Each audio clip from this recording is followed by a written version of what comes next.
தலைப்புச் செய்தி. பாகிஸ்தான் மீது இன்று அதிகாலை இந்தியா தாக்குதல் நடத்தியுள்ள நிலையில் 5 நாடுகளிடம் காரணத்தை விவரித்திருக்கிறது.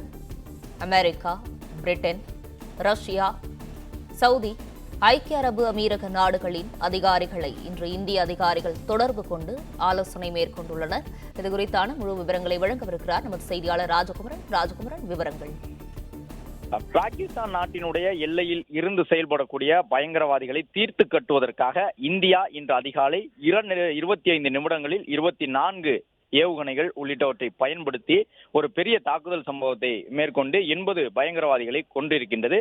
இந்த நிலையில்தான் பாகிஸ்தானில் இருந்து செயல்படக்கூடிய பயங்கரவாத நிலைகள் மீது தாக்குதல் நடத்துவதற்கான காரணம் ஏன் ஏற்பட்டது என்பது தொடர்பாக 5 முக்கிய நாடுகளிடம் இந்தியா விவரித்திருக்கின்றது. அதிலும் 2 நாடுகள் இஸ்லாமிய கூட்டமைப்பில் இருக்கக்கூடிய நாடுகள் என்பது முக்கியத்துவம் பெற்றதாக உள்ளது. அதன்படி சவுதி, ஐக்கிய அரபு அமீரகம் ஆகிய இஸ்லாமிய கூட்டமைப்பில் இருக்கக்கூடிய நாடுகளிடம் பாகிஸ்தான் மீது தாக்குதல் நடத்துவதற்கான தேவை ஏன் ஏற்பட்டது, எப்படியான இடங்களில் தாக்குதல் நடத்தப்பட்டது என்பது குறித்து இந்திய தரப்பில் விளக்கம் தந்திருக்கின்றார்கள். அது மட்டுமல்லாமல் அமெரிக்கா, பிரிட்டன், ரஷ்யா ஆகிய மேலும் 3 நாடுகளிடமும் இந்திய தரப்பில் விளக்கம் அளித்திருக்கின்றார்கள். இந்த பதற்றத்தை குறைக்கக்கூடிய வகையிலான நடவடிக்கையாகத்தான் இந்த தாக்குதல் நடவடிக்கை இருந்தது என்று குறிப்பிட்டிருக்கின்றார்கள். அது மட்டுமல்லாமல் பகல்காம் தாக்குதலுக்கு பதிலடியாகவும் இந்த தாக்குதல் நடத்தப்பட்டதாக இந்திய தரப்பில் குறிப்பிட்டிருக்கின்றார்கள். அதே நேரம் பாகிஸ்தானினுடைய ராணுவ நிலைகளை இந்தியா சார்பில் ஒருபோதும் குறிவைக்கவில்லை.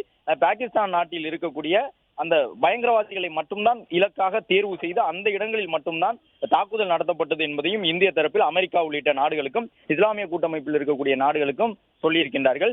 மேலும் 5 நாடுகளிடமும் இது தொடர்பான விவரங்களை இந்தியா கூறியுள்ள நிலையில் ராணுவ நிலைகள் மீது எந்த விதமான தாக்குதலும் நடத்தப்படவில்லை என்பதை தெளிவுபடுத்தியுள்ளனர்.